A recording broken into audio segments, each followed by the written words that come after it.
कधी कधी ना आपण आपल्याच रोजच्या धावपळीत इतके हरवून जातो की छोट्या छोट्या गोष्टींमधली मोठी मजा कुठेतरी गायब होते. आता हेच बघा ना, आज मी चक्क 6 वर्षांनी नाटक बघायला चालली आहे आणि नाटकही तसंच भारी आहे. गिरीश दातार आणि अपूर्वा कुलकर्णी यांचं सवाल जवाब. पण आज एक्साइटमेंट फक्त नाटकाची नाहीये बरं का, तयार होण्याची सुद्धा आहे. तुम्हाला आठवतं, पूर्वी आपल्या आया आज्यांसाठी नाटक बघायला जाणं हा एक मोठा सोहळा असायचा.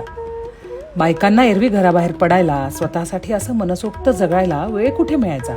त्यामुळे जेव्हा एखादा नाटकाचा बेत ठरायचा ना, तेव्हा सगळ्यात आधी काढली जायची ती ट्रंकेत कापूर आणि डांबर गोळ्यांसोबत जपून ठेवलेली रेशमी साडी. एखादी कांजीवरम, चंदेरी, नाहीतर मग आपली अस्सल पैठणी. मग त्याला साजेसे पारंपरिक दागिने, गळ्यात ठुशी, कानात कुड्या, नाकात नथ आणि या सगळ्या शृंगाराला पूर्ण करणारा मोगऱ्याचा घमघमणारा गजरा. अख्ख्या नाट्यगृहात त्याचा सुगंध दरवळत असायचा. एक वेगळीच शान असायची त्या वातावरणात.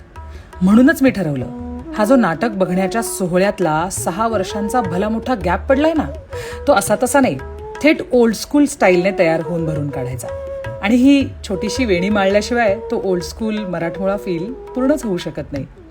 खरं तर कलेवर निस्सीम प्रेम करणं आणि नाटकासारख्या सांस्कृतिक परंपरेला डोक्यावर घेणं हे आपल्या मराठी माणसाच्या रक्तातच आहे.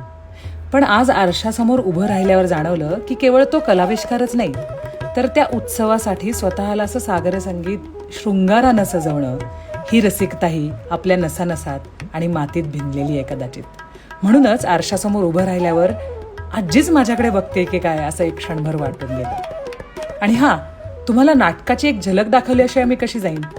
सवाल जवाब, अभिव्यक्ती स्वातंत्र्य या विषयावरचा सखोल अभ्यास, लाईव्ह परफॉर्मन्स, संवादांची अचूक मांडणी, लावणी, वग आणि गणगवळणीचा सुरेख संगम आणि संपूर्ण प्रेक्षागृहात गुंजणारा तो टाळ्यांचा कडकडाट.